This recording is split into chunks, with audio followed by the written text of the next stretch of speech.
she looked at me and said, "How are you feeling?" I explained all the symptoms and the signs that I've been having. And she says those are pregnancy symptoms, but then there is no pregnancy that you're carrying. She advised that we do an ultrasound scan. I went into the scan room and the gentleman did the scan and kept saying, like making those expressions of Mm, there's mm, something mm. Yeah. not adding up here. He just told me, "Do you know fibroids? Have you ever heard about fibroids?"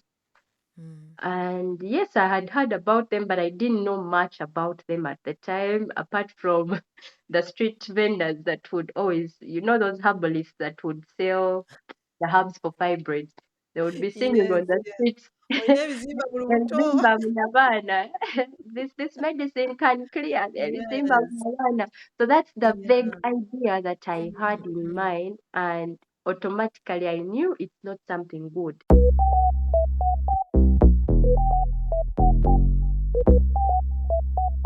Karibu.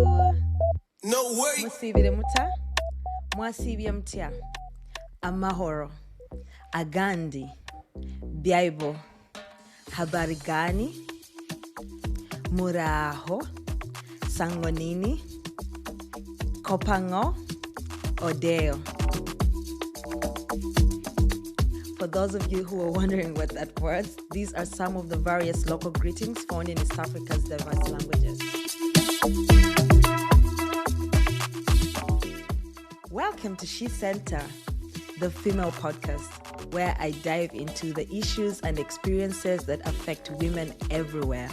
I am your host, Resti Kansime, and I am passionate about creating a safe space for women to share their stories and triumphs. I want to thank you for tuning into my podcast, and I would love for you to join our community and stay connected with us beyond this episode. You can find us on Instagram at _She Center _podcast, and follow us on Facebook at the She Center Podcast. Don't forget to subscribe to this podcast and hit that follow and like button on our social media to be part of the conversation.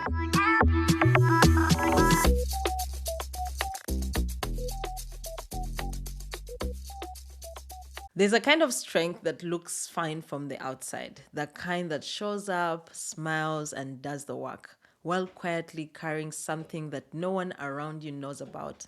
Many women know that kind of strength, and far too many have had to use it all alone. So, I want to welcome you yet once again to She Center, season 3, where we are answering the question, why She Center? Why did I start She Center? And this season, we are answering that question not with statistics or mission statements, but with the real stories of real women. Stories that show you exactly why a platform like this had to exist. And today is going to be the day where we talk more about this, because the guest that I have today is a person who has her community on She Center, and I'm very happy that we get to dive deep into why she started this community. She is someone whose journey to motherhood was anything but straightforward. She is a fertility coach, counselor, a founder, and a woman who turned one of the hardest chapters of her life into a calling. Her name is Judith Akite, founder of Mom's Cover Fertility Consultants, and I cannot wait for you to hear her. So let's get into this. You can connect with her on social media. I'm going to link everything that you need about her below, the community, and on our platform, She Center. So, Judith, welcome to She Center. It's been long overdue. I will say this so that people can hear. Me and Judith, when we got to meet each other, we talked and talked. And at the end, I was like, this would have been a perfect podcast episode, because it was so raw. We were sharing our struggles of founding things, from our pain, from our struggles. And I'm very excited. I hope we can bring that conversation here and invite people onto this sofa so they can be able to hear, because I think I relate with you in so many ways. Our struggles are different, but I relate with the need to, when you've found the answer to something and you're like, I don't want anyone out there to struggle. Here it is. So, Judith, welcome. And I would like you to introduce yourself to anybody out there who does not know you and wants to get to know you. Wow, amazing. You're doing such an amazing work. I'm really Thank you. excited. Thank you for the invitation. And like Yeah. you said, I pray that the conversation is as raw and real like we had it behind the scenes. Yes. Otherwise, I'm so happy to be here and I look forward to how this conversation is going to unfold. My name is Yeah. Judith Akite and I am a miracle mother. I love to, that's like my first line when I'm told to introduce myself. I'm Yeah. a miracle mother for so many reasons, and Mm, I am a founder of Mom's Cover, which was actually birthed from my journey of infertility. And Mom's mm, Cover, in simple terms or in a layman's language, means moms in waiting. I remember mm, I contacted a friend when I was coming up with a name because the name just came to me so clear, Moms in mm, Waiting. But mm. then a friend who was in business earlier than me told me you need to make it a little interesting, intriguing, that when someone reads it, they want to find out what is this? What do they do? And Yeah. so we just had to translate waiting into Hebrew. Ah. So cover Oh, is a yes. Hebrew word that means waiting in anticipation for God to act. And it felt Mm-hmm. so perfect. So that's Yeah. how the name Mom's Cover came into play. I'm Wow. also a personal growth trainer and facilitator. I'm a Beyond Success facilitator. It's a free Mm-hmm. course by John C. Maxwell. I am Mm-hmm. also very big on mental health. I'm a mental health advocate and counselor.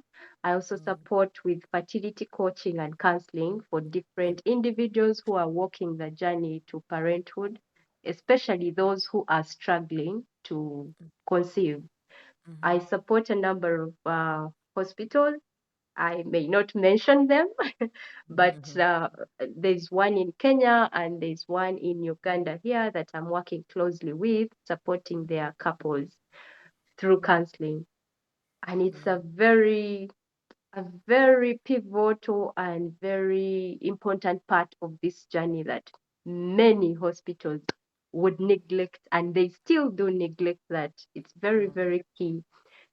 So, Mm, in a nutshell, that is Judith. I would also love to mention that because of my journey mm, transitioning from career to calling, I was mm. challenged to grow my public speaking, communication, and leadership skills. So Yeah. I signed up at Toastmasters, Bokoto Toastmasters Club, where I've grown through the ranks, and I am currently the serving president. I would love to. Oh, Oh, that's yes. super So nice. Yeah. briefly, is Judith. Yeah, I like that. There's so many to break down because I do believe like I feel like at She's Center, it's holistic support. There's so many things that you've mentioned that make you who you are. Like if I come to the end of what you said, the Toastmaster, I'm a person who like if I'm talking to you like right now, I would talk and be confidently talking, but let me get a microphone with an intention of people want to hear. Like sometimes I'm talking like in a real, and I'm like, where are all these words that I've been telling people on the side and in meetings, in personal conversations, communicate, public speaking sounds like an easy thing when you look at someone. People can judge you on social media, no, you're not doing this, but it's like it requires a specific art that you need to practice. So when I was at the university here in Germany, I heard about this Toastmasters thing. I actually didn't even know they had one in Uganda. I know it's an international thing, but I'd never heard of one in Uganda, which is something that someone who is listening could be able to consider if they want to get into public speaking. I remember going to one of them, and I don't even think I even got the guts to go there and talk. I only went once because it was such a long distance. It was like a 30 minutes journey, and the trains got cancelled. So I said, you know what? I don't think it's worth it. But at the end of the day, I was really challenged because everyone was sharing about how they joined because they struggle with this, they struggle with this. And I realized that if you want to communicate, like even if you want to be a leader, you want to, you want to communicate in this social media era, like you can't run a business if you're not You can't. confident enough to put your face out there, because people are really tired of, just ads and ads. They want to know who is behind this, what's your story, and you have to find a way. And I'm learning there's hooks, there's certain ways how you need to communicate. And sometimes, like, guys, please, I just want to tell you my journey.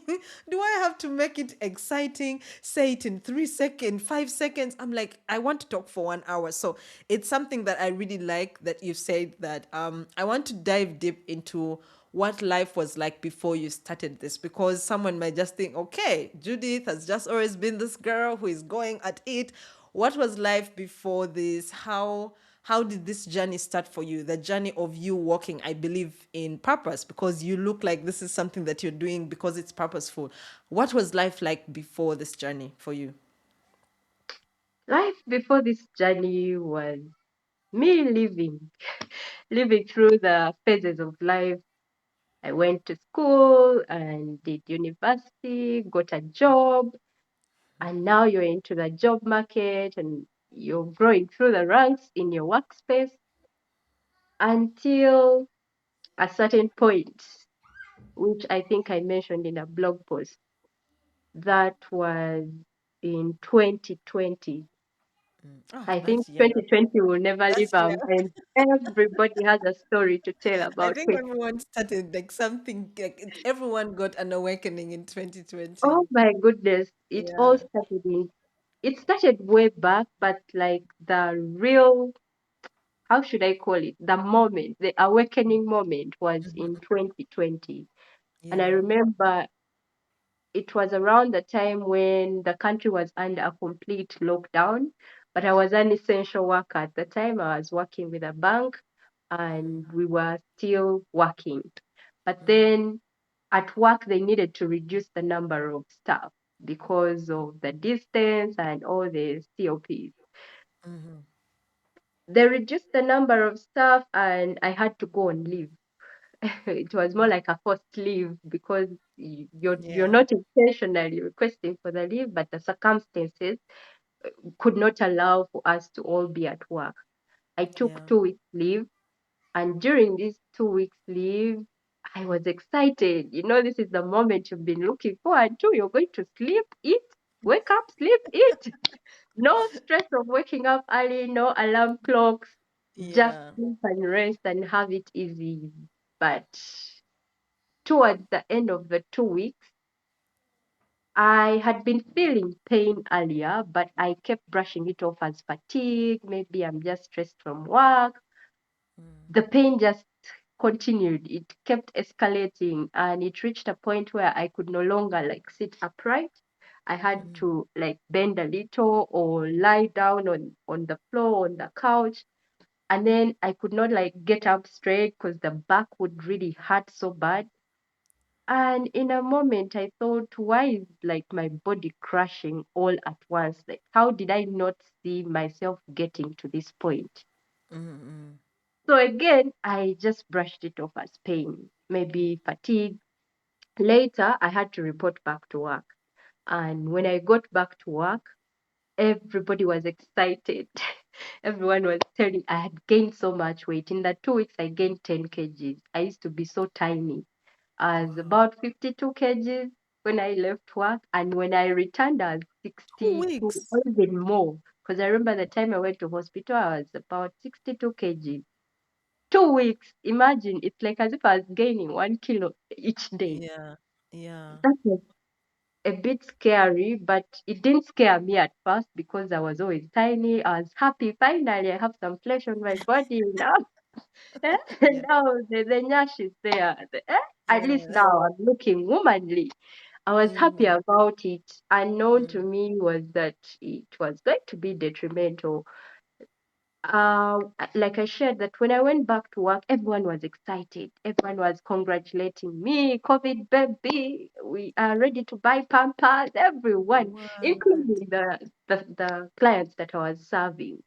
Mm, But one comment made me look at it a different way, and that was my manager at the time. He said, Judith, you don't look fine. Like there's something off about you. I don't know if what people are celebrating is true, but you don't look fine.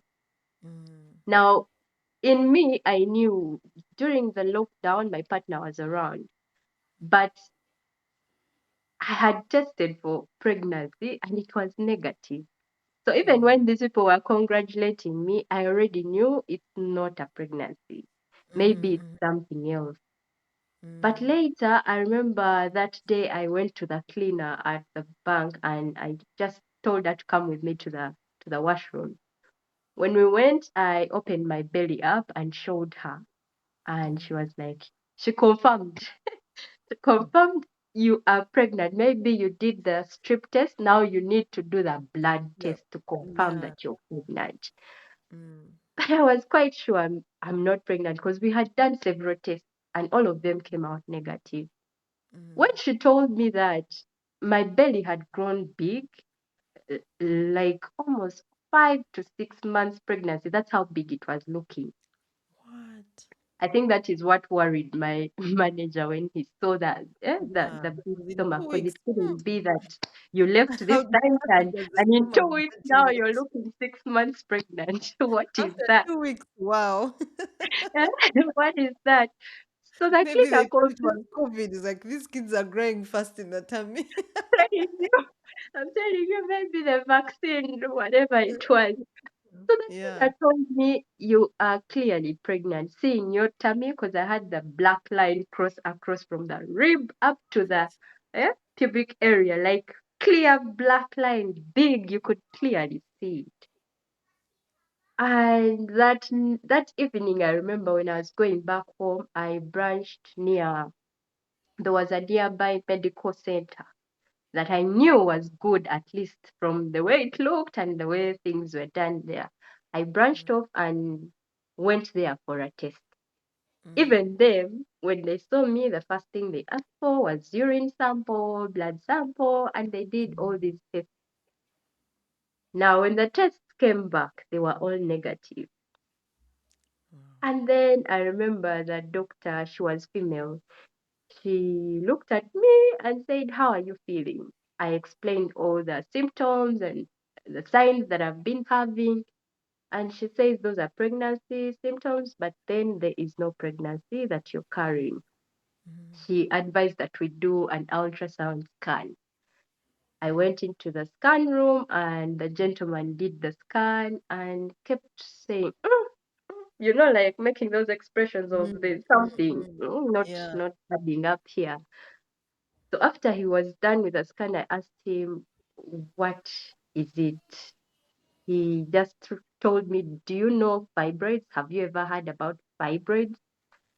And yes, I had heard about them, but I didn't know much about them at the time, apart from the street vendors that would always, those herbalists that would sell the herbs for fibroids. They would be singing Yes, on the yes. streets. Onyebiziba mu lubuto. Elzimba Mnabana. This medicine can clear Elzimba Yes. Mnabana. So that's the vague Yeah. idea that I had in Mm, mind, and automatically I knew it's not something good. By the time those herbalists are singing about it, it saving. means Yes, it can yes. be really something bad. So he didn't tell me much. That's all he told me. And then he told me you should consider having children. So I walked down to the doctor with the results for her to explain to me. And she looked at them. She didn't do much. All she told me is, we are going to give you some painkillers. And then when you are done with the painkillers, the pain should leave. Like you will not feel any more pain. She did not tell me how many fibroids were there. She did not tell me how bad these fibroids could be or the locations that they were in, how deadly they were. And I remember something in me was not settled. I was just sad. I started crying immediately I got the results. I didn't know why I was feeling like that, but my instinct was telling me this is bad. It's worse than it's presenting right now. And she told me, but there are so many women that give birth with fibroids. So fibroids is not an issue. Like everyone, in fact, every woman has fibroids. It's just that some women have smaller fibroids that don't affect their reproductive health, but then other women have bigger ones that affect their reproductive health. I felt like that was not explanation enough for me to Because not take every in the woman is having a pain. big stomach.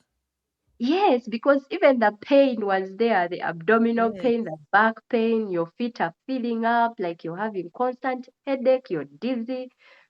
It wasn't an explanation that convinced me. So I remember Mm, walking back home, that back then there was no boda boda, no taxi. I had to yeah. just walk because the bank vehicle dropped me at the hospital. So I had to Mm, walk back home. That's why I made yeah. sure I got a medical center nearby. Yeah. Home. Yeah. I walked back crying the entire time. Yeah. I reached home. I could not understand it. And the worst thing I did was go on Google and Oh, YouTube to try and understand what is fibroid. Oh, the rest. horror. I The feel chills horror. already talking about this. I cannot tell you how stressed I was Yeah. Mm, because when I went on Google, it immediately brought me videos on YouTube. So I clicked, I watched the first, the second, the third, like I just kept watching, just yeah. trying to gather Obsessively trying to information find. Yeah. on what Mm, exactly I'm going through. And mm, it was scary. Like I was seeing only the worst case yeah. scenarios of they have removed somebody's uterus. They have Mm. removed the You will ovaries never have are kids. You're going to, people, man, I know social, I mean, internet is not our friend sometimes. can be it can just worsen the situation. So Mm, that was how it played out. mm, But then later in the night, that was in the evening when I watched the videos, I think I reached a point and I was just tired. I was a little calmer, and that's when I decided to call one of my sisters and tell her what they have told me and what I've been going through. She immediately told me it's okay, you don't have to worry. Maybe it's even a wrong diagnosis. Who knows? mm. Of Now when she course, said you maybe must it's be even a carrying. wrong diagnosis, now Yeah. me the scare I got in the moment was I hope I don't have a cancerous tumor. Mm, mm, Now so many things started running into my mind. She told me we need to visit other facilities, like at least two or three, so that we mm. can see. We don't tell them the Confirm. story, reach there Mm, and start yeah. afresh, so that Confirm. you Yeah. see if the results are similar or same. Mm, mm. Rest we did the visits. The first There facility was. we went to, they did the scans and told me I had 8 fibroids. And the next one we did, they told me I had 9. Like the number just kept fluctuating, you know? Mm, And now the facility where I decided to have my treatment and surgery done is where they explained to me what exactly the problem was. And mm, sometimes that is what we are looking out for. That's mm, why people keep switching hospitals because you don't feel like they're answering your question. mm, So this one particular facility, when I went there and explained, they did the test. They sent me to an imaging center in Kampala to do a tubal scan. We did that. And then I went back with the results. Now they sat me down and explained to me. You know how mm, they put the scan on a screen and they start showing you one by one, this is what is happening, this is how big it mm, this is mm, mm. located here, and this is how bad it Did can that be make you for your feel a little uterus. bit better? Did that make you feel a bit better and more understood? Yes, yes. Mm, I was mm, like, finally, I am mm, getting the answers to my questions without yeah. having to Google and see all these scary things. Mm, mm, So that doctor explained clearly, and I was able to understand. And he mm, told me, your case is actually an emergency. Mhm. So you've been walking around as an emergency patient without knowing it. If you had taken longer, this would have been deadly for Worse. you. It could have Yeah. costed you your uterus, or we don't know what would have happened to your reproductive system. So he encouraged that I take time and think about it within a period not longer than 2 weeks, because I had just finished my cycle and they had to count days for that operation to happen. So when they counted the days, it wasn't allowing me to wait a month or 2 months, and the pain was too much for me to bear. So I had to make the hard decision. He Yeah. then went ahead and explained to me the options that were available. There was the open cut that would take longer to heal. Then there was the laparoscopy that would take shorter time to heal. And I opted for the laparoscopy. And the one thing that made it an emergency is the doctor told me that the biggest fibroid was seated right in the endometrium. And that's the point where the baby implant. So the reason I was having all these pregnancy signs is the body had perceived a pregnancy. Like there was a growing, I don't know how to mass inside the uterus. So somehow the body perceived a pregnancy. That's why I had all these pregnancy signs.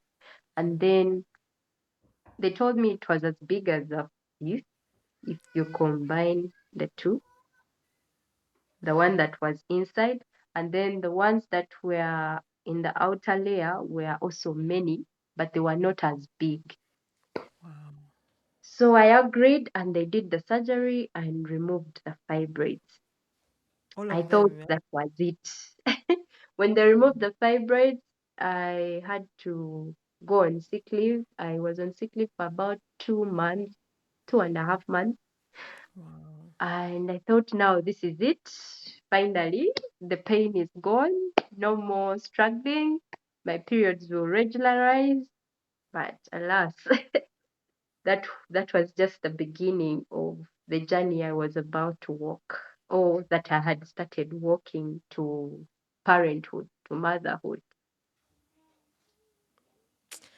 Um, as you're speaking, I'm even thinking today morning, there's this Hmm. podcast I listened to called I rarely listen to it, but I followed it because I saw a clip on social media. It's by this lady, she's Priscilla Shah's sister. It's called Sister Circle. And Hmm. today, like when I finished listening to the podcast, I was listening to the episode of Joyce Meyer. It automatically started playing, and they were talking about fibroids. When you sent me your blog post, I did not read your blog post yet because I was like, I need the time. So I kind of like wanted us, like I didn't want to be too informed about the whole journey. I When I listened to that episode, I haven't yet finished it, but I was like, this is interesting because the lady who was sharing about this shared about how she has a miracle baby. Like the doctors, everybody told her, woman, literally, you're going to die in like 72 hours if you don't remove this baby. The woman said, is it her sister told her that she dreamt or she had like a vision when she had her baby and that the pregnancy went well. So she said, I'm just holding on to that one. Don't do anything. And the doctor said, okay, like hold all of them, explain to her how the child would have complications, how all these problems are going to happen to this child. And she said, I'm standing still. And now she's also a coach like you. She said this organization and the things that she was sharing about, which I would like us to talk about, because there is knowing someone's journey and saying, oh no, for me my tummy never got swollen like that, me, I've never had those experiences. But from what you have talked about, I even put all my questions on the side because I feel like this requires like a raw conversation. Hmm. I have friends, two friends so far. One of them underwent an operation and she managed to conceive and she Hmm. had her baby. There's another one, circumstances are not allowing her to have a baby because she's not yet like trying, but Hmm. this is what every doctor keeps telling her, and this put her under so much pressure. And I'm hearing so many stories of people, and in many cases when this woman was explaining that it comes from your body, like your body has been telling you all these things from when you were in your 20s, but you're just not listening. and the doctors are ignoring it. And I kept thinking of at school, there are these girls who would have painful periods. And Mm. I had a friend, her pain was so much, I also started to feel pain every time I was in my period. When she was explaining, or like, cause this lady asked her in the episode, like, what are some of the things that happened before you got to the point where you were at? So maybe you can tell us because of your experience, because I would like whoever is listening to this episode to be able to understand, I am going through it right now. This might be a source of concern. Let me not wait until I'm in my 30s or until at a certain time. And also from your experience, what are some, because we might get a doctor one day, but here we are. Sometimes doctors explain it not from personal experience, like they're just explaining it from a medical experience, and it doesn't really come off like the best thing. They have met, you're just a specimen to them. They have met thousands, like the one who talked to you. Yeah, you're not the only one. I am your, like, that thing annoys me so much. Like, I am here right now. Can you look at my case as me and not tell me how hundreds of people go through this? Because I am going through it. I am scared. I'm in pain. I am like, this is affecting every aspect of my life. Can you not just stop treating me like 100 patients that you have? I think that's also another reason why people don't listen to doctors. They would rather listen to influencers, because influencers tell you it's going to be hard, but here is how you can fix it. So please, help us explain, if from your experience right now, what are some of those signs that happened to you when you were younger that could have been a starting point for any medical practitioner or any parent of yours? It might even be a parent to say, okay, there is something off here. And how could they have intervened in that time? That's such a beautiful question, and I'm looking forward to it because the gist is there. Yeah. I love that you mentioned what that lady shared from her experience. 20 years, it goes as far back as the time you actually started your period. Many of us, at the point when we start our periods, we don't know much. I remember back in school, primary, there were these, I don't know if they were senior women that would come and train us how to put a pad on a knicker, how how the cycle should last 21 days, 28 days, and I think the worst case scenario was 35 days. So we had this information, but Did you then mention it? Because I even don't remember most of that stuff. my goodness, I remember because I had to dial back in those memories and try to Ah, find okay, okay. like, Yeah, you had to tap them back into it. yes, I Okay, had to okay. travel back in time and find where this all started. Yeah. But it was when I started my periods. I wrote in the write up. I shared bits of that. I started my periods when I was around 12 years. That was in P6, P6, yeah, P7, I P6, think yeah. that was either P6 or P7 when I started the period. But the period came, and then I never saw it again until I joined senior one. And they say that's normal, right? Because I know that happens to Yes, quite a yes, number. yes. From the Yeah. explanations we were given during that education moment, they told us it's normal because your body is still adjusting. So it wasn't scary. And at that point, really, as a child, what do you want a period for? So it wasn't scary. But the one thing I remember is the pain I felt when the period came. And the blood that came were clots, like blood clots. So at that point, you're young, you don't know if this is how it's supposed to look, or even when you're weak and feeling pain, your peers are not understanding why you're in pain. When you ask the elders around, they tell you every girl that is adolescent has to go through this, every woman goes through this, it's a normal thing. So the pain became normal. And then I went into secondary, and I remember this one particular day very vividly. We were going back to school as with my sister and my dad. He was driving us to school. So he stopped by some restaurant for us to have like a goodbye meal before you head to school. Boarding, yeah? Stood up. I stood up to walk to wash my hands, and Mm, he saw the stain on my uniform. mm, Now, I was seated, I was feeling pain, but it didn't feel like I was having a period. That I was the just, first time it came back, right? yes, it didn't feel Mm, like I was having a period. So it just felt like abdominal pain. I didn't quite understand why it was happening because I wasn't expecting it anyway. So mm, when he saw the stain, he called my sister and they opened my suitcase. I had more than one uniform and mm, I went and cleaned up and put on another uniform. mm. And I think that's the point for him now. He thought, oh, my daughter has started period. Kumbe. Kumbe, and disappeared. So that that was the time. Now it kind of started being a bit Regular. regular. It would It come wasn't like, still regular. yeah, it would come in a month, then you skip like 2 months, then it comes, but it wasn't as bad as waiting an entire year or Yeah. 6 months. It would skip like 2 months, then you get a period, then it goes Mm, back to three, then one. It was just confusing. So I would really never know when I'm going to have a period. The best mm. I could do is always have a pad Pardon and you. tissue in my bag. So just in Mm, case it starts, I can clean up and see how to sort the mess. mm, It became normal for me through high school. Then now I went to mm. campus. Now you are getting exposed to information that you didn't have before. uh, Yeah. your peers are telling you experiences that you've never had before, and now you're thinking, oh, so this is not just me going through pain, there are other people Mm, actually who are experiencing pain, because the yeah. pain would be so bad that you actually feel sick.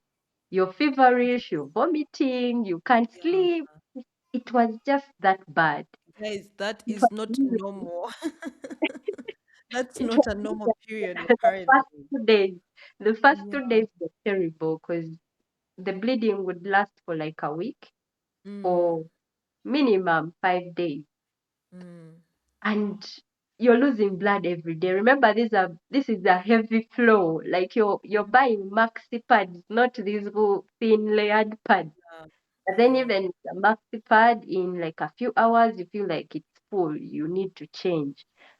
Mm. That was scary, but every time I asked for help, they told me it's normal. Every woman goes through it, every girl experiences this. It will go, the pain will go as you grow older, the pain will disappear. Yeah, So the that people who are explaining don't even know anything. Even them, they have just heard it from someone else. that Man, was the we've grown up as consolation I educated. had. The consolation I had was, after all, I'm growing each year. The pain will go. But But it wasn't really going, right? the pain, it's as if every year you increase, the pain You also just also. got more and more and worse. Yeah. Much later at campus, I think that was during around third year when now I had become free with my roommate. Mm, She sees me this one day because I used not to attend lectures the first 2 days of my cycle. It would mm, be bad. I couldn't sit straight, like you would just be uncomfortable around people. So to avoid people asking so many questions, I would stay in hostel mm, and I would attend when I feel much better. I remember this one afternoon she came back and I got out of bed. I was resting. When I got mm. out of bed and stood, blood just oozed out. Like I was wearing a pad. But I think the blood flow was just too heavy. It just got through my thighs until the floor. And she had never seen that. She didn't know what to do for me. But I remember her, after we had cleaned up the mess, she was like, oh, Madam, you must be very fertile. Those are twins. Triplets. You must be very fertile because what is this? Like people bleed all this blood in 2 days or 3 days of their cycle. You, it's just an afternoon that all this blood is going out. Mm, And we joked about it and laughed about it, but the pain was always there. Now, fast forward when I started working, same story. Like when the period comes, it's painful. Now I had the opportunity because I was working, I have money, I have insurance. I would always go to the hospitals to seek help.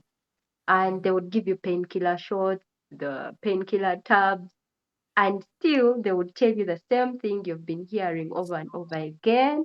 When you get older, this pain will go.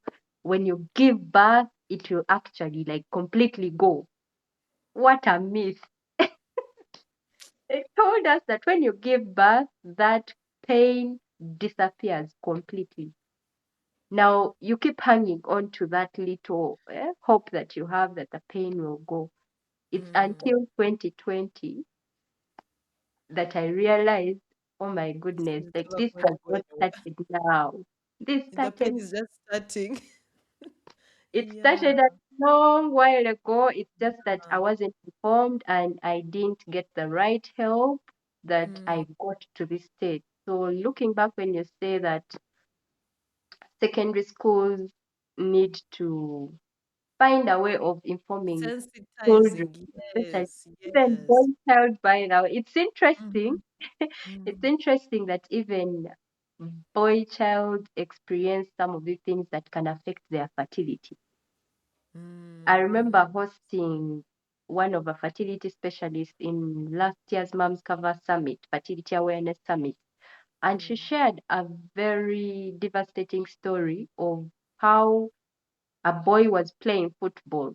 A young boy, a teenager, was playing football, and then they kicked the ball and the ball hit so hard on his private part. Mm. And because he was scared of telling the parents about this bad experience, he didn't know how to open up and tell them that now his private parts are paining. He he kept going on with the pain quietly until a point where he could not take it anymore. And he Yeah. told the parents. When they did the tests and the scans, they found out that his testes had been affected.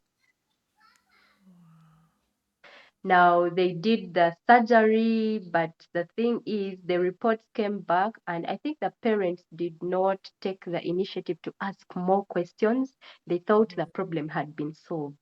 Years later, this same boy is grown into a man, he gets married, and he's struggling to have children. Mm. And of When course, they it's the did the women. Yes, at first, of course, they will think it's the woman who has issues, but when they did the test, the woman was okay, and then now they had to do the test on him, which is also something that doesn't come naturally. Men don't usually want to go through those invasive tests, but sometimes they have no option. He went for the test, and they told him that his his private parts cannot function well because of something that might have happened. So now the doctors were probing him to think backwards, just like I did. And when he looked back, I think that's the only vivid memory he carried of what could have caused that. Yeah. Yeah. And that was it, by the way. When they did the background check, the parents now went and picked the old reports to read through. That's Wow. when they see that it was actually highlighted that this might cause your son to have issues conceiving. And again, this is a point that I use to inform us or to create awareness that even when you go to the hospitals to do these tests, take time to read the reports. You may not understand the scientific language that they use, but there are some layman English words that they will put there that can trigger you to ask questions. Yeah. And when you ask questions, then you will get the answers. So this is not limited to only girls, women. It is both male and female. Yeah. Yeah. I like how you've shared that. It has brought me back to I think about um 14, 15. I was in senior two, and this happened to me like it only happened once. I had this heavy, like it started out as a very light period, which normally my period was like, it comes in a few days, it's gone.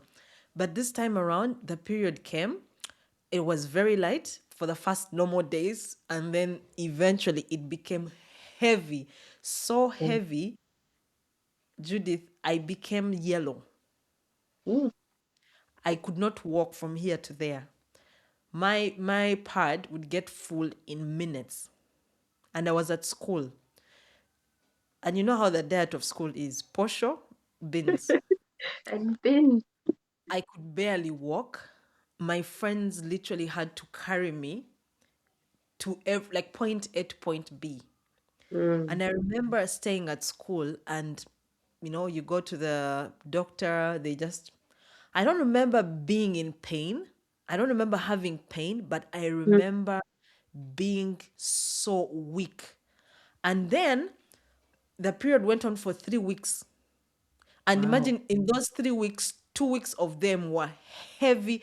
In that, end of term, people were collecting pads for me because I had nothing at all. And the pad would get full. I didn't even have the energy to change my own pad. Like, my friends would carry, like, literally hold me as we are walking to the bathroom. We walk.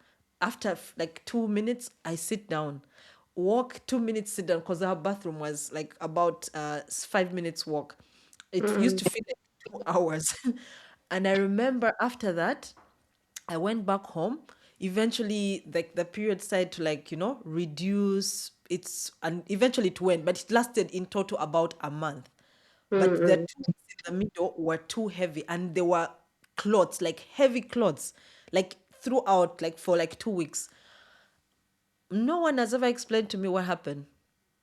I went home, and the period ended. They would find me, I'm walking from here to there, I'm falling down. They pick me up, they give you juice, spinach. That's it. I turned yellow. And years later, it didn't happen again, but years later at the university, I had all these signs. The doctors would always find protein in my urine, and I just used to feel weak. Like, when you hold my arm, the whole arm would hurt. So I'm at campus, and like, these were like the issues that I was experiencing on a normal day. Like, yeah. this was a normal thing for me. And every time I just used to have, like, my immune system, and also I wasn't eating really that well. So I kept going to this doctor, and the doctor was like, yeah, let's give you supplement for this. So I'm like, can you please check my calcium levels? And he's like, "Psh, you're 21 years old. What do you want to know about calcium levels?" So my mom told me, insist. So we insisted, they did the test, and the man came, a whole doctor of like 100 years. He's like, oh, I've never seen this. Your calcium levels are as low as a person in her 80s. And I'm like, and then he goes like, okay, so I'm going to give you calcium supplements. I'm going to give you this. Like, he was just treating symptoms. So my Mm, mom, who is all the way in Europe, by the way, is like, no, I think there's something like beyond this. So mm, they diagnosed me with so many things, and that was after. But this guy just wrote me a whole bill. And eventually, a friend at the university, I'm forever grateful to my friend. She was in her third year. She tells me, Resty, they start researching, because I was like frustrated. I was so tired and sick of all this, everyone telling me you'll be fine. So she oh, just goes into her books, and my friend's mom is a nutritionist at the university. So they say these things are all connected. Until I went, my friend told me, I'm going to connect you to my classmate at Mwana Mujimu in Mulago. Please go. And this young boy, who was still a student, did all the tests and finds out I'm an iron deficiency anemia. wow. That was my diagnosis. I had been Wow. suffering for my whole life. Crazy. And even up to now, I realize that there are so many. I talk to so many people who just simply don't understand that they lack iron in certain areas of their, and even if it's not a heavy period like this one, but during that time, I'm wondering, did anyone advise you to supplement, to take any vitamin D or? I don't think so. I don't think so. And it didn't help that I was so introverted. Like, you know, the super, super introvert who, if you want them to say something, like you have to just dig it out. That Yeah. was so. Even when I would, and I don't think I told my family, the help I was seeking for was outside. I was always seeking from friends, from doctors, but not like telling my mom or my sisters. But my sisters, because they shared a room with me, they knew that every time I'm having periods, I am in Pain. pain. Yeah. They could, even when I went through that phase, they could remember those days when I was having pain. Mm-mm. So I didn't really have anyone telling me or take these supplements or get Mm. vitamin D. It was not there. I Yeah. somehow just survived it. I braved through it. Yeah. Mm. Ah, Judith, I want us to now skip to, because we've talked about how these causes start from as early as young at a young age, and how people should not ignore this, especially parents. You really need to snoop around, because I also didn't tell my mom I got my period. She found out like weeks later, and she was like, "Oh my God!" I'm like, "I started like 3 years ago." And you're just finding out now. It kind of becomes a secret for young girls. Maybe young girls now are a little bit more open to it, but at school I remember people being so embarrassed. We just had this thing where like anyone who got into their period, people just wanted to know, like, oh my God, she has started her period. It was this thing that we should all be embarrassed about. And Yeah. even when you're using your pad, you have to even hide that you're using your pad so it doesn't. I used to like sometimes I'll be like, I don't want anyone to know. Like it took me until secondary school to be comfortable with me having my period. So we've talked about that. Now I want us to talk on the conception part of it. Yeah. I've had Fiona on my podcast and she connected the both of us. And Fiona shared with us her journey, but of course she didn't share the journey of because I believe her situation is a little bit different from yours. She did not share on this specific topic, but I feel like this topic now is like a global phenomenon right now because celebrities are talking about it. Only because Lupita Nyong'o has started an organization, now people are actually paying attention to it, and yet there are people who have been doing the work. So, what has that journey been for you when it comes to trying? Because your organization is called Cover, like Mom's Cover.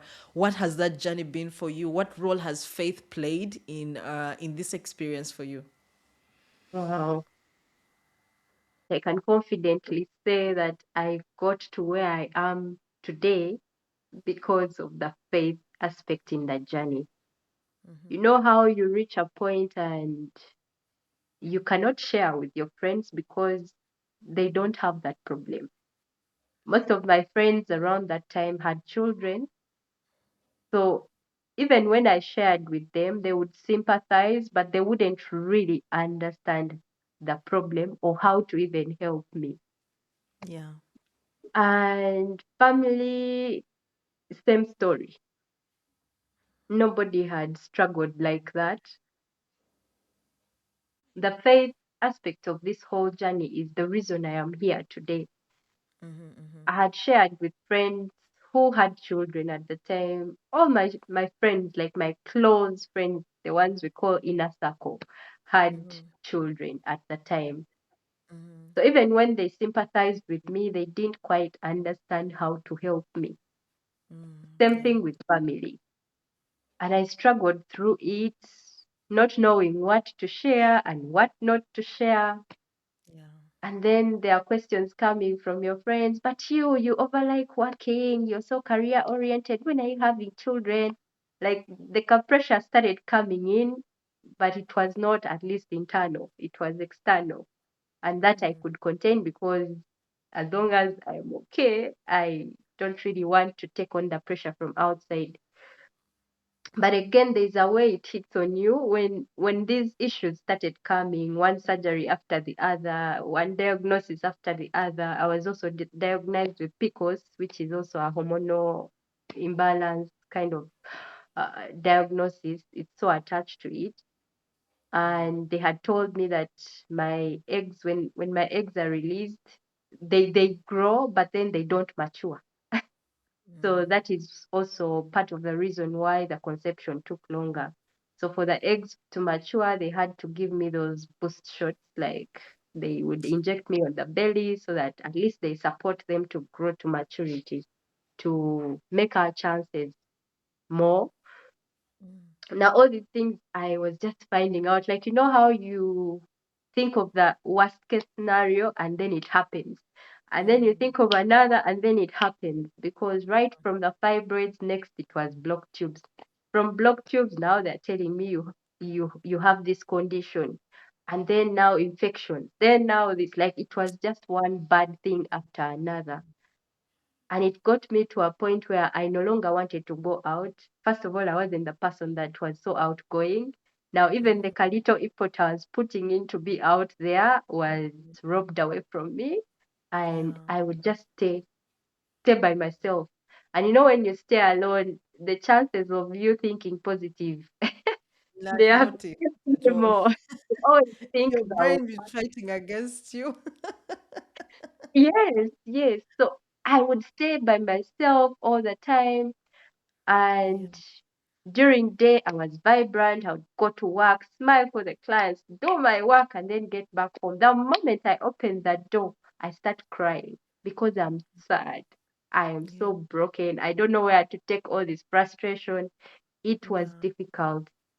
But what helped me is instead of scrolling through to see my diagnosis, I now started looking out for positive stories of infertility, Mm, like mm, couples who have navigated infertility and have found purpose or have found children or have found at least a positive ending of the story.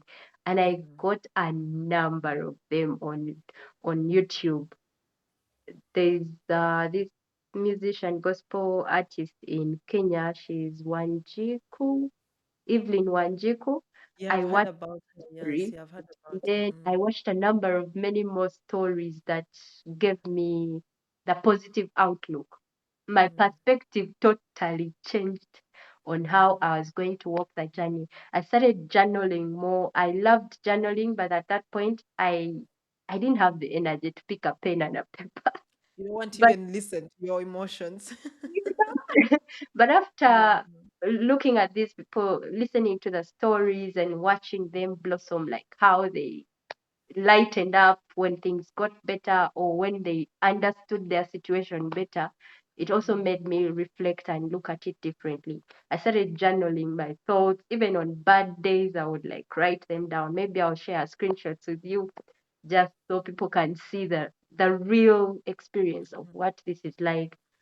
I mm. journaled a lot and I started listening to someone's like intentionally. I would Mm. listen to someone every single You're day. looking for something. Yeah, I was looking like I didn't know who would give me that positivity, but every time I Yeah. listened to a word, like I would catch a sentence and it would take me Mhm. through that day. So Hold on that's to how that word. I Yeah. got like addicted to someone. To date, Mm, every day I listen to a someone. yeah. That's how I kept going. And it Mm, changed how I looked at things. The perspective was different. The experience became lighter because now I could attend my friend's baby shower without feeling jealous or without yeah. feeling that Yeah. why me? Yeah? And then I became a godmother. Now that godmother experience was so like close to my heart because this is a friend who I met at work and they completely understood what I was going through. Yeah. This is the Yeah. person who actually took a weekend off and paid for a treat. Like she came pick me from work. We went had a nice meal. After the meal, took me to the spa. Nobody had ever thought about doing those things for me, Yeah. and I really treasure her because that day, for the first time in all those years, I slept like a baby. I slept Yeah. at 9 and Yeah. woke up Someone has 10. shared with you. Yeah. I had never had that experience.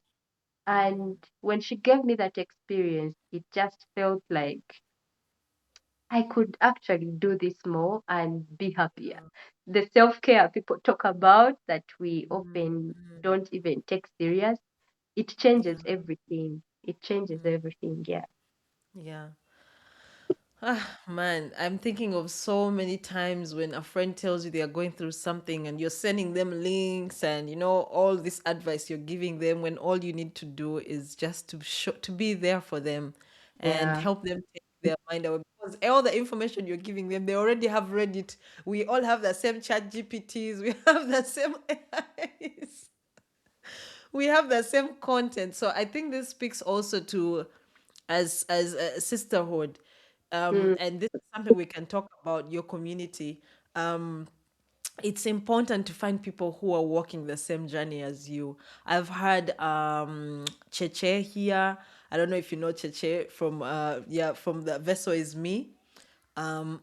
She then recommended Fiona, who has then recommended you, Oh, and wow. all of them Check. have shared the same story of how when they found community or they became the community because they felt like, you know what, if nobody's gonna do this, let me be the humble sacrifice that someone does that. You can give us some stories. I would like for you to share about how the conception journey came for you, because I feel like that gives some hope to another woman out there who is listening, for them not only take the bad part of your story. Okay, yes, you found peace and joy, but we want to know, did you finally at least work out? Because at least that's something that, as someone who is struggling, I want to know, like, is there hope for me as a person, so that at least I can say, man, Judith said that one thing. In everything she said, I just remember she got the baby. That's all I want to hear. And then also we can think about how community has been there for you, because that is community from people who are not experiencing it. But what has community meant for the people who get to know what it is that you're going through? What has it done for you, your overall like being as a person? Yeah. Wow. Wow, the positive outlook. My journey ended in praise. It ended. Has it even ended? It hasn't, but Still yeah, going. we got to the praise. We got to the praise, and after those surgeries that have shared and the treatments back and forth, there was a point where I did the surgery for correcting the tubes. And even after that surgery, when they did the HSG scan, they told me that the tube is still blocked. But at least one was partially open. Hmm? The two were blocked, but when they did the correction, one was partially open, one was blocked completely. That's the point when the doctor told me that, Judith, as doctors, we do everything to make this possible, but it's not in our mandate or it's not in our control for you to conceive. Who does that is God. And he told me there are reasons why God has given us our body parts in pairs. God bless his soul. He passed last year. Oh, sorry. He said that the reason that we have our body parts in pairs is because when one fails, the other can support. When your one arm is not there, your one arm can support. When the leg, the ovary, like look at your body part and see any part that is in pairs. If one is The not heart. working, And then, one yeah, is it's not just working, the heart. the other yes, the other one will support. And rest, I cannot tell you how comforting that was for me, because I'd reached a point where I was tired of this treatment. I was exhausted, and I'd reached where I was saying enough is enough. Let me focus on my masters. After all, I'm doing my masters. Let me focus on my studies, and we shall see about this later. Now he told me, let's give it more 6 months. If the treatment doesn't work, then we keep trying and look out for other options. Now at that point, we had tried everything they had recommended. And he told me, now we have to start looking at the direction of IVF. And having gone through all this, I was just praying to God. I'm like, God, at least I've gone through the biggest pain. Let me not have the child in another painful process. Or if that's the process, then make provision for it. Because the Yeah. money they charge is a lot. And we had spent so much money already. I'm like, where are all these millions going to come from? So when they told us about the IVF, they checked my partner, because at this point now they were going to check him to find out if he also has a problem. I told doctor, it's okay, let's go back and think about it. Now, as they were prepping us, giving us information on what we need to do the IVF, I had stopped doing the treatment because I was tired. Mm-hmm. But it was after one cycle that it just came. You know, you never stop thinking about it. Even when people tell you, relax, it will come when God's timing. It's not easy. You can't every month. What is going on? Counting Remember, days. every negative test will treat you completely different. It will shatter you differently. Like you will never get used to having a negative test. Mm-mm, never. That was my experience. Like every negative test was just shattering. Now it has failed again. Another cycle, it has failed. But Mm. thankfully, I don't know if it was the whisper of the Holy Spirit or what. I remember that cycle, I called doctor and told him to recommend for me the prescription. I went to the pharmacy, had the treatment for that month. And then, it's very awkward because at this point you're not having sex for pleasure. It's more of timetable, like you are hitting a goal. This is the And so time. that one of my clients told me, how did you even go through this? Like, what is this? It's exhausting. It's It's just exhausting. Yeah, everything it annoying. is. It's But exhausting. It takes away because the exactly the back of your enjoyment. Yeah. mind that you Yeah. want this baby, you do everything possible in your control. Mm. I went to the pharmacy, got the medication, took the medication for that cycle, and we tried. So Now, this when medication was to help with your hormones. What does it you get help with exactly? hormones and boost the egg quality, Quality. Ah, okay, okay, okay. Mm-hmm. see the shots, and then the hormones. There were those progesterones that I Yeah, needed yeah. to start every Mm-hmm. morning and evening. Yes. Folic acid, like there were medications that I Mm. had to take to Yeah. support body, and I did take them like diligently. I My took them. dear, it can be a religious movement. You take it because if they tell you that's going to increase your That's chances, your own. you Yeah, do yeah. it. Mm. So I took the medication and tried out that cycle. Now that 2 weeks wait can be the longest. Like, so there was also another issue that I had because of the hormonal imbalance. I would Mm. not ovulate. Like you would bleed, but there would be no ovulation. So if you don't ovulate, obviously there is no conception going to happen. That's why I Yeah. had to get all this support and try to make sure Mm. it happened. Now I bought ovulation test kits. Those are things I had never thought about. Like I'd never thought I would be there and tracking my ovulation because you see people conceive naturally, you think it's automatic. I would Mm. check the ovulation and see, if it's 2 lines now, this is the window now, now, now.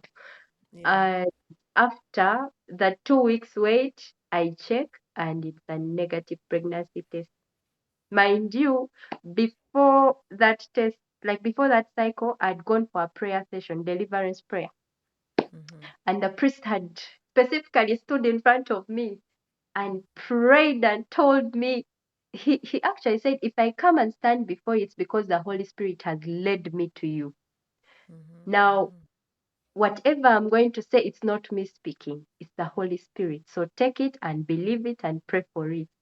He stood before me and told me, you are healed, receive your healing. Rest is the joy I went with back home. Whoever I did not call to tell them that I'm healed, I don't Eh, know. Maybe they were not in my close circle. I told yeah. them I was so excited. I was like, finally, God has heard me. Mm. So that cycle, before that cycle, the one I did was a negative, and yet the priest had just confirmed to me. So I was like, again. But something pushed me to do that cycle, the next one, which I'm telling you about, that the 2 weeks I checked and it was negative. Mm. Much later, I took another test like after 4 weeks Mm-hmm. and it was still negative because I knew my cycle wasn't the normal. I was like, maybe the ovulation happened later. Mm-hmm. I Mm-hmm. checked and negative. So this one day I'm at work. It's a very hot afternoon. I am craving very cold water. And I told my colleague, I want to drink cold water. But we had closed the bank. So she said, let's walk to Capital Shoppers. We buy some cold water and whatever you want to buy. I bought is it a 1.5 liter? That car big Renzori bottle. Cold. Mm. And I took the water like crazy. Mhm. I was like, this is not me. Like, I don't usually like very cold water. I like lukewarm water. What is happening? I was in a taxi, but the whole time I'm thinking, what just happened? Like, could it be that I'm pregnant? Could it be that I'm not? I got out of the taxi, ran to the pharmacy, and bought pregnancy testing kits. There were 6 of them. And I went back In case home. the first one doesn't get the memo. I got Mica glass jar. I had Mica small glass jar where I would put my samples. And I put Mm. the urine sample and I dipped the stick and ran away because I didn't want to see. I was alone meanwhile. I didn't want to see what the results looked like. But something told me peep and see. So I dipped and put it down. When I put it down, after a few seconds, I see 2 lines. Like I was That is screaming. a kind of I praise that no one can was understand. crying, laughing, all at the same time. Like I didn't know what. Wow. And then I was like, no, maybe this one is a false positive. Let me dip all these other five There's no in fault. positive. Then that's it. I dipped all the five. Before I could even look there, 2 strikes. Two, two. I was Wow. like, what just happened? Mm. I immediately took screenshots and sent to the doctor. And then the doctor said, congratulations. He was also Yeah. happy because he didn't expect it to happen naturally. And Yeah. now it has happened. But then he made one statement that just took away the excitement. He told me, since the tube was partially blocked, let's be calm. Let's be calm about this positive test so that you're not shattered when it's not a viable pregnancy.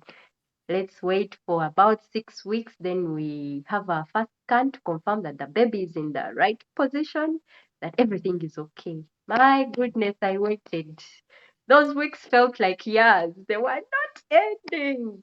But Mhm. eventually the time came and I went to the hospital, did the scan, the heartbeat was clear, the baby was in the right position, everything was perfect. Like God perfected it in His own Yeah. timing. And the Wow. pregnancy was high risk, but we managed it. We managed Mm. it up until 37 weeks, and Mm. I had the C section, and we had the That's a beautiful long out. one, yeah? 'Cause some people even hurry up and get it out quickly. 37 is very close. That's like just 3 weeks before. Wow, Yeah. Judith, that gives me so much joy to hear. I remember that day when I got a positive test. So I Mm, can't imagine how that positive test means if you've gone through people telling you this might never happen to you. It must feel completely different. it's a mix of emotions. Like you're happy, but again, you're scared. You don't know if it's really Yeah, you're not to sure. happen. Yeah. Yeah, Mm-hmm. it's a mix of emotions, but the joy is still there. You can't help but be happy that at least people would be like people would pray dangerous prayers of at least God give me at least a positive pregnancy test.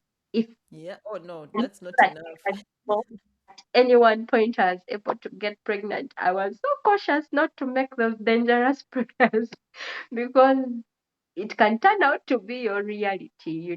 They say that the tongue has the power to speak Mm-hmm. life or death. So I was very cautious on what I said during my prayer time. But the Mm-hmm. crazy things that I did Mm-hmm. away from journaling, you stand in front of a mirror, you buy a maternity dress and put stuff things in your belly, Walk your pray. miracle, as what's that thing says? What's that guy? Hallelujah. Hallelujah challenge.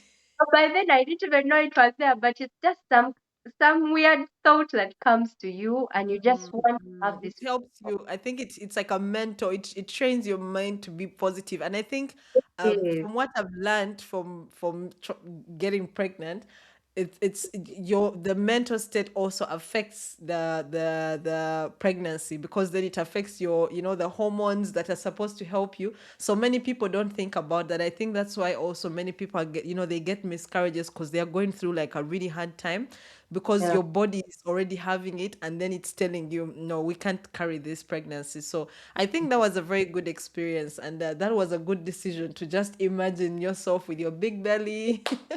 And then here I even bought baby suits. Like I bought baby suits. So every night I would be going to sleep. I would get those baby suits and make prayers and declarations. My daughter Wow. will wear. It's funny how I used to pray for a daughter and God exactly gave me a daughter. I had even named Wow. her Jasmine before because I named her Jasmine because I fell in love with flowers and Mm-hmm. the journey that the flower takes to become beautiful. By the time we are admiring the flower, we It do has not gone through know so the much. journey it Yeah. has walked. Yeah, so it was just Yeah. amazing. It was Wow. So amazing.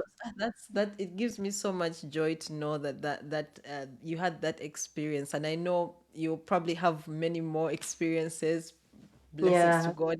And I was telling somebody the other day, like, now at our age, nobody sits down and saying, "Hey, was your mom 40 when she had," like, nobody cares how the pregnancy came. You're here.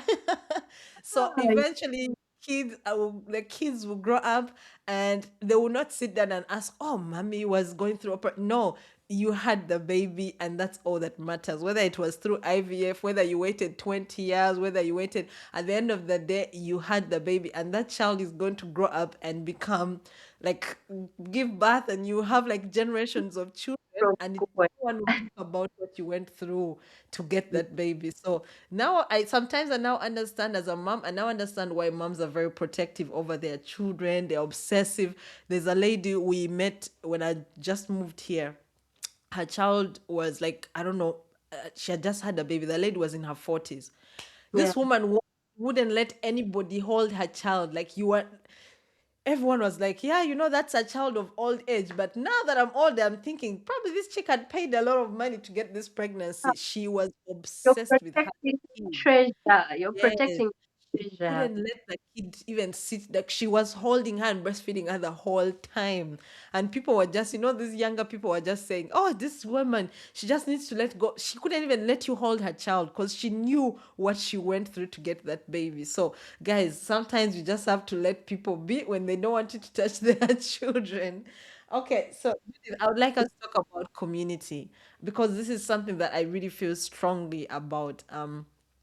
What has community meant for you? Or maybe you can also talk about your people, like some of the people you've had in the group as a case study or example. What has community meant for them? What has your community brought to them? What has it done for you as the leader? Wow. That's such a brilliant question. The community is everything. It's everything because while walking my journey, I didn't have a community. I tried to look around for communities, Facebook, Instagram, like you try to plug somewhere where at least one person will understand and you don't get it.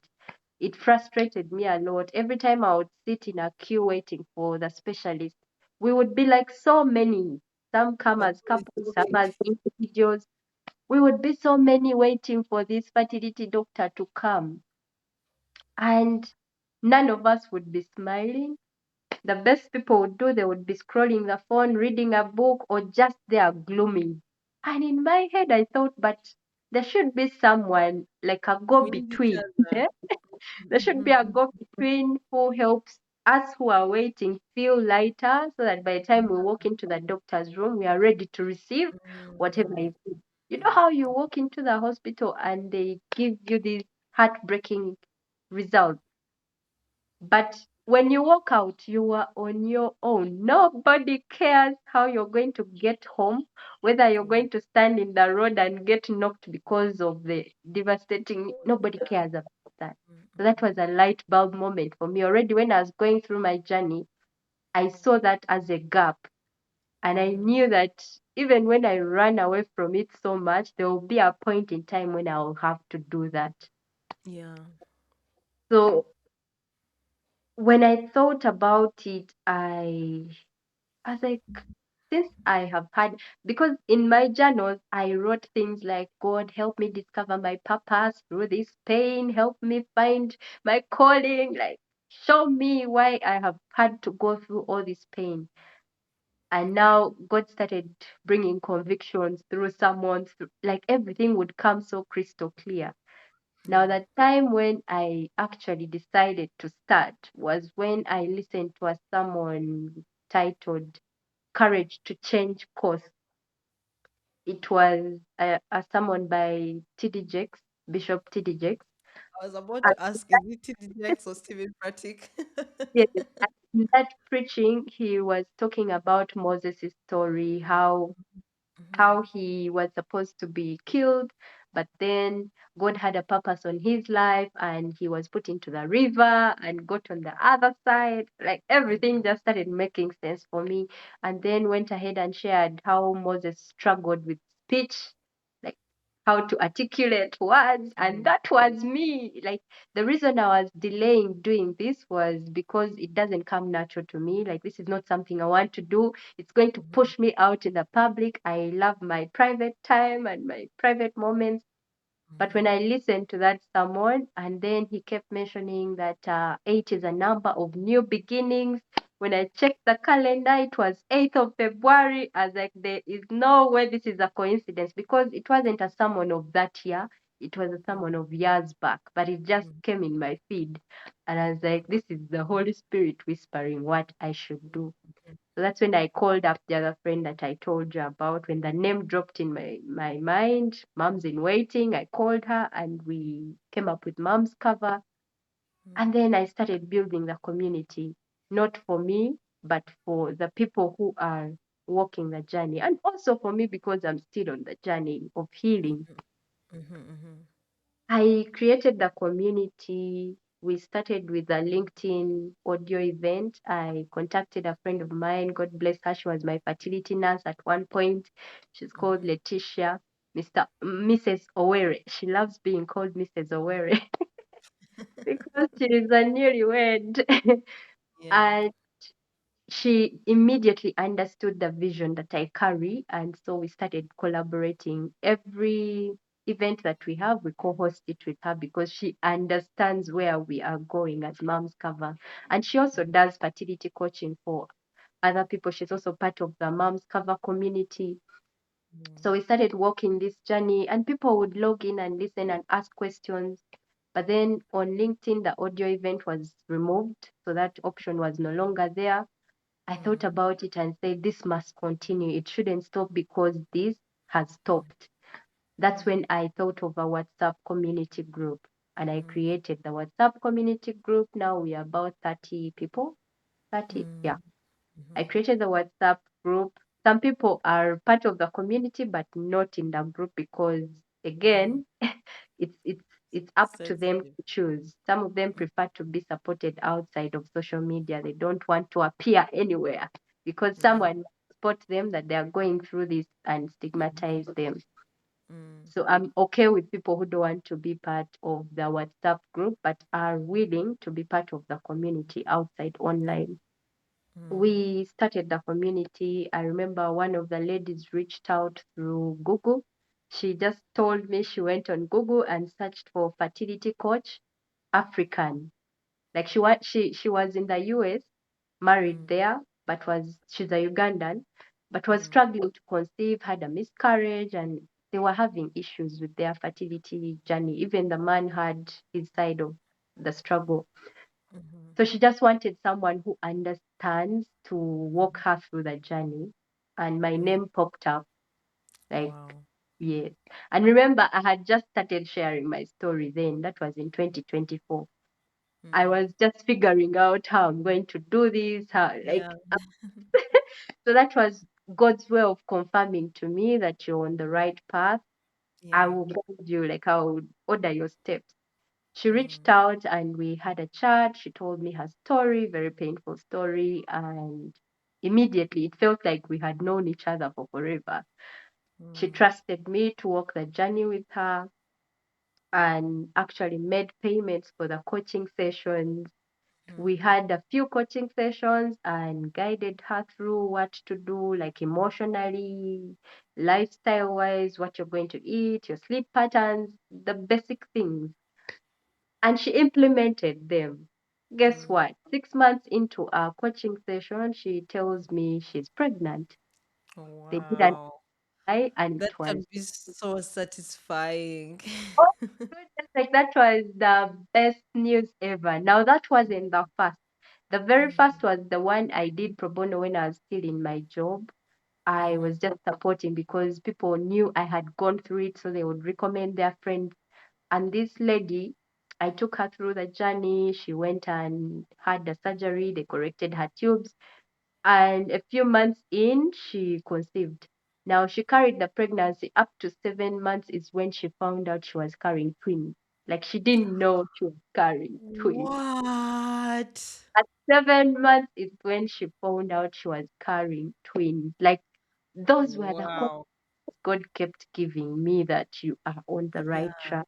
yeah. And since Wow. we have had many testimonies in a span of just 2 years, we've had over like 20 positive pregnancy announcements and babies that are there to show for it. As moms cover, we believe that hope is alive. And it can only be alive if we share these stories. True, Someone true. hope can be brought to life if they hear that, oh, this person went through the worst, but they still got there. So we've had a number of testimonies. I just shared a testimony this week. One of the people that was part of the Moms Cover meetup. We do quarterly meetups, sometimes online, sometimes physical. So last year in September, we had a physical one. And I remember our sanitary officer at the bank was struggling. She was always having miscarriages and just struggling. You don't have the money to even go for these treatments. So that time when I was organizing the meetup, a friend of mine sent me money, but then it was redundant. Like I had cleared almost everything because it wasn't going to be a meetup of very many people. And I was like, this money can do something for somebody. Because this woman was always there for me in office when I was down, when I was feeling not okay, she would always try, like among everybody, she would be the one who cares most about how I Extra, feel. yeah. So in that moment, her face flashed in my mind. And I was like, why didn't I let me call this lady to be part of this meetup? First of all, she'll get an opportunity to meet this fertility doctor who is coming, the fertility nurse, and ask the counselors who are there to support the women who are going through the most. And she will know that she's not alone. She comes through for the meetup. And interestingly, she came with all her paperwork, like the reports of the previous scans. I did not tell her that. Like, My I think dear, it was you have to give it your all. You never know.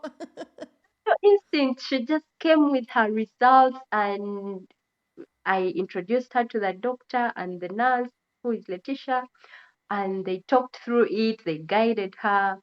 She left the room so happy. I don't know. I can't explain. At first, she wasn't like blending in because you're feeling like, hey, these people. But later on, as we continued the conversation, she blended in and started sharing her experiences. It was an amazing experience. I think we were only 8 women, and again, like I said, eight. Since they told me eight is a number of new beginnings, I loved it because I was like, this must be God's way of doing this. She left the room early because she had to go back home early. I had requested the husband to allow her be there till late. And when it clocked 8 p.m., she was like, no, he will start now thinking I went elsewhere. I'm like, it's okay, you can go. We can proceed from here. Whatever you've missed, I'll let you know. And she left. A few days after the meetup, she calls me and she told me because of the information she received in the room, she felt like she should take a pregnancy test. And she did. And she Oh, sent me a positive pregnancy test. wow. So this week she delivered her baby girl. Oh, congratulations to And her. now So such sweet. things that just confirm to me that the community is everything. Like I might not Mm. be able to pay her hospital bills, do so many of the things that she Give her needs. hope. Yeah. That Hmm. that simple act of kindness, it Yeah. takes a long way. It changed her story.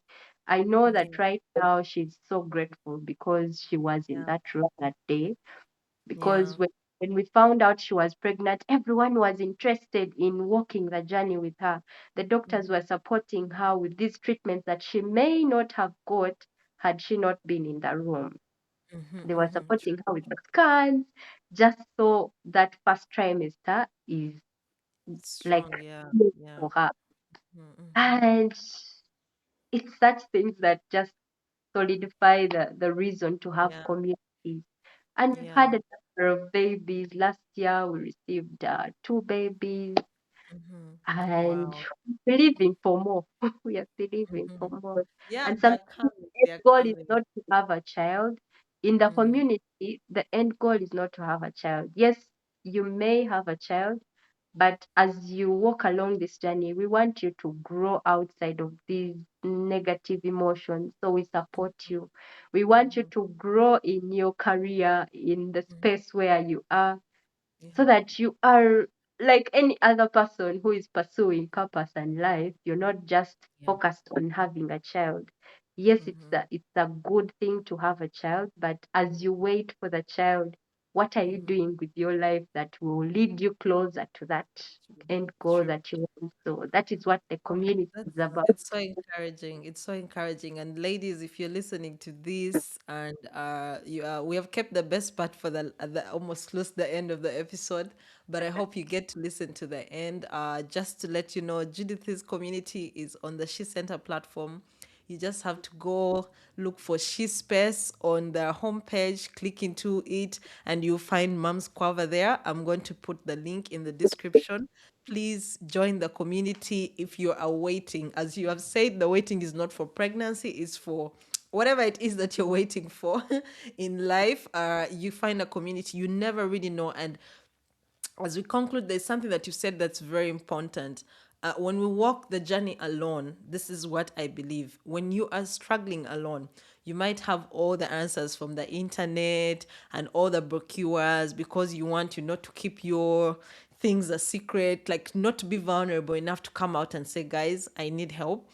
You will miss out on this extra information that's very important because one person's journey might be that a duplicate or a replica of exactly what you're going through, and hearing what they did could just be what you need. So many times people, I think the goal is to get pregnant. As you said, that positive test is not, it's not the end. The end is to have a healthy baby. So when you find someone like Judith and people in her community who have gone through it, they're able to tell you, like how your doctor told you, let us hope that this other part comes in. So you need extra, because I know the what's that hormone called? HGC, right? Oh God, I'm a mom too. HGC, I know that it can ruin the pregnancy for it not to hold in the first trimester. And unfortunately, many people just stop there and you find yourself going through this over and over again. But you might actually find that communities of people who have experts and who have gone through it are able to guide you and tell you this is what you need to do when you've gotten the pregnancy test, not just to stay home and just hope for the next, to get a big belly, but to know that there is so much more that happens in between. I know those 6 weeks, yes, you find out you're pregnant at 4 weeks, but Jesus, those last 2 weeks, mama, my mom was telling me, don't work out. I said, please get out of my head. People are like, don't tell anyone you're pregnant. You might lose the baby in the first trimester. Don't walk. Don't do this. Like, there's so much negative energy. As soon as you get pregnant, everybody's telling you their experience of how they got a miscarriage or what. But it's not your story. However, it's good to be cautious to know, are you on the right track, especially if you have struggled to get the baby before. Because in many cases, if you've been having normal pregnancy, normal cycles, it's, the chances are very low. But if you've had all these challenges that we have talked, that Judith has shared about here, then the chances are that you really need support after that. And that support exists, guys. I believe that when someone has taken on the role of coaching people, she's an expert in it because she's not telling you from someone's experience, she's telling you from her own experience. And secondly, she has built a network of people who can support you so that you don't have to go and pay specialists in 100 hospitals who are not telling you what you need. Before we end, I feel so strongly to share this because I remember Fiona shared, she went to the waiting room. You mentioned something about the waiting room. That waiting room has, if in a someone perspective, I'm also obsessed with someone's. I even have a blog called My Favorite Someone's. So in a someone perspective, that waiting room can mean a lot. But in that waiting room, she said she went there and she was seated there and everyone was quiet because, of thinking, what am I going through? And she said, I think someone started a conversation with her, or she just was pulled to speak to somebody.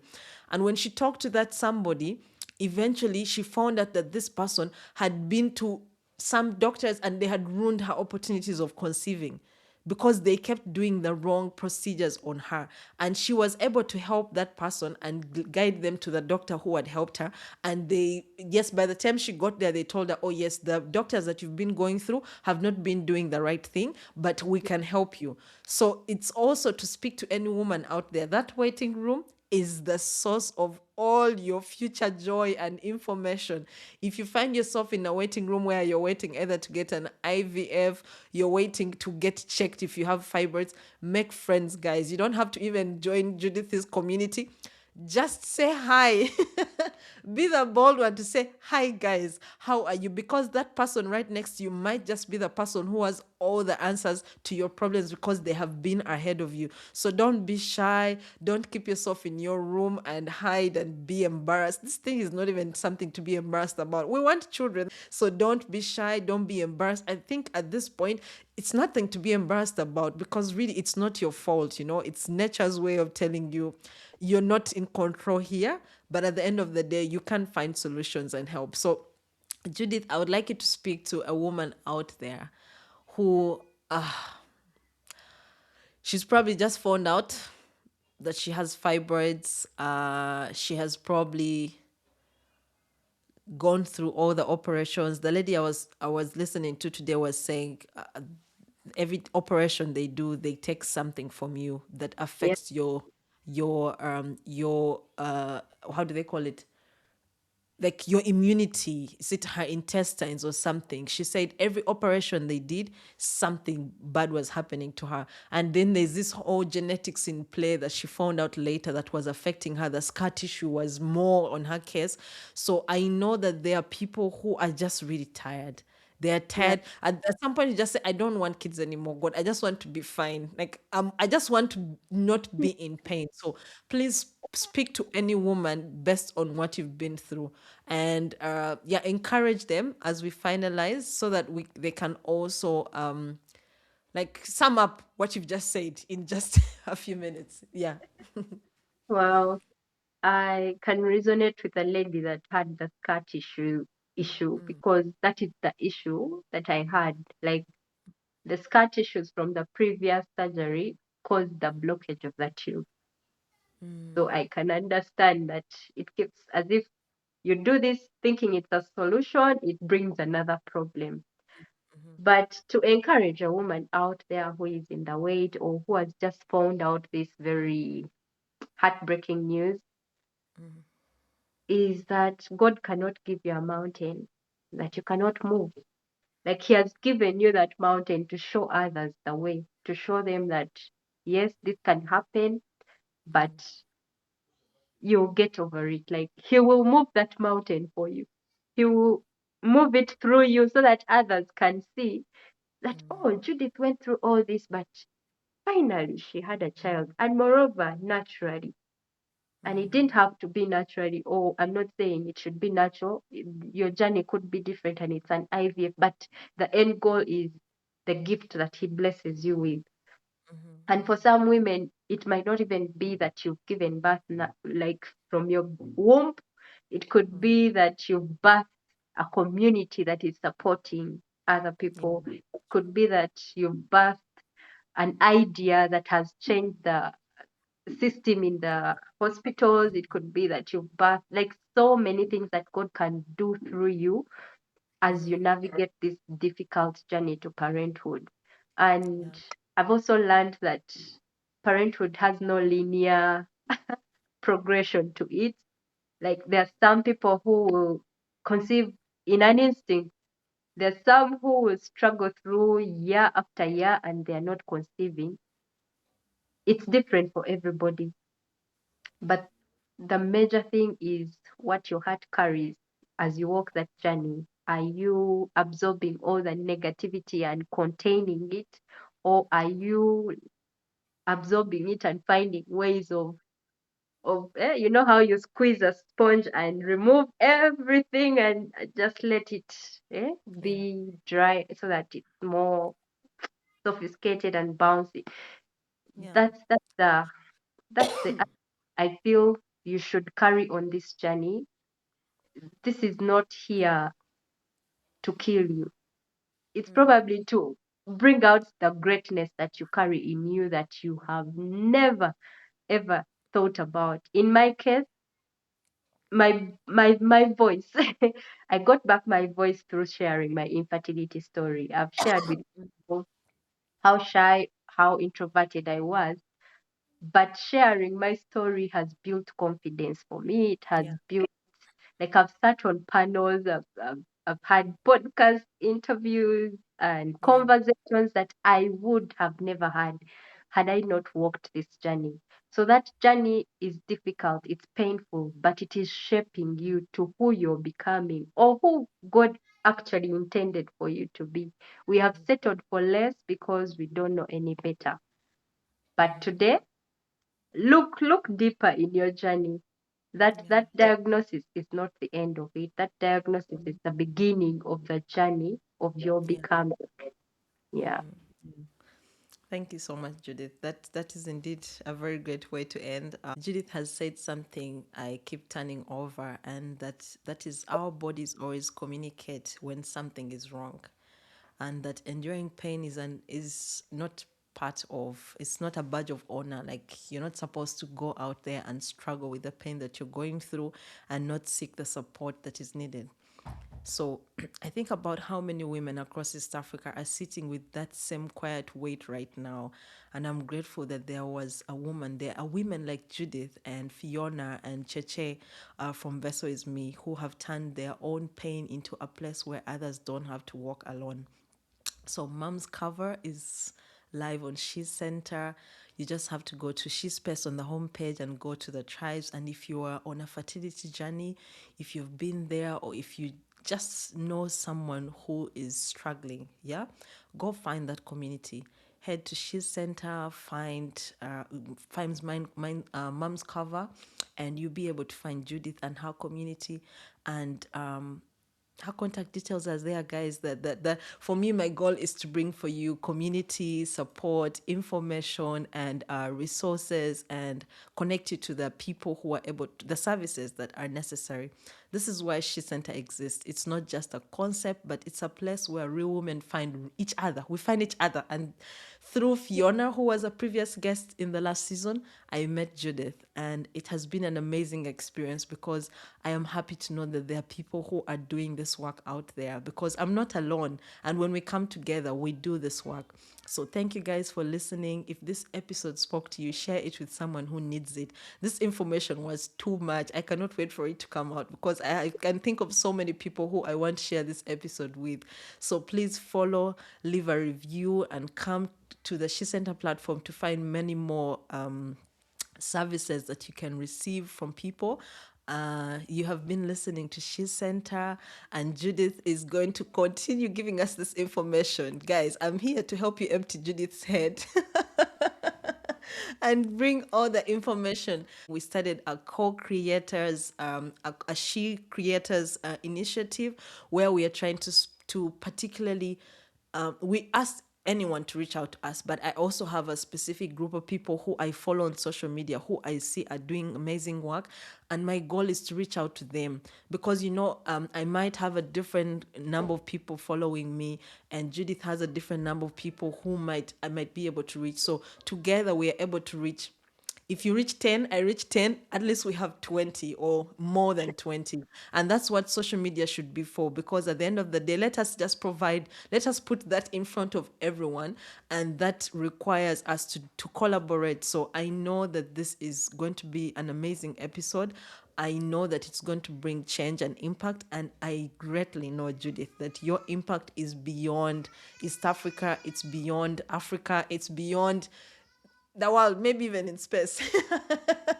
It's beyond, because what you are doing is Mm. timely, it's necessary, and this is the time for women to come up and speak on these issues, man. We have suffered for so long. Sometimes the men who are telling us that this is normal, they have never had periods, and they're telling us it's normal.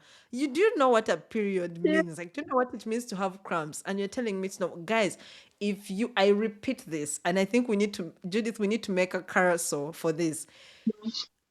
No period pain, please. If you have pain, there is a red flag. There is a red flag. The pain should not be like, you should be able to go through your day and not go through what Judith went through when she was suffering. Thank you guys so much for listening, and I look forward to seeing you once again next week. Please help me spread the word by sharing our episodes with your friends, family, and followers. Let's amplify the voices of women, break barriers, challenge stereotypes, and create a network of support and empowerment. Together, we can bring about positive change and make this world a better place for all. This is She Center, the female podcast, where women's stories matter. I love you all. God bless.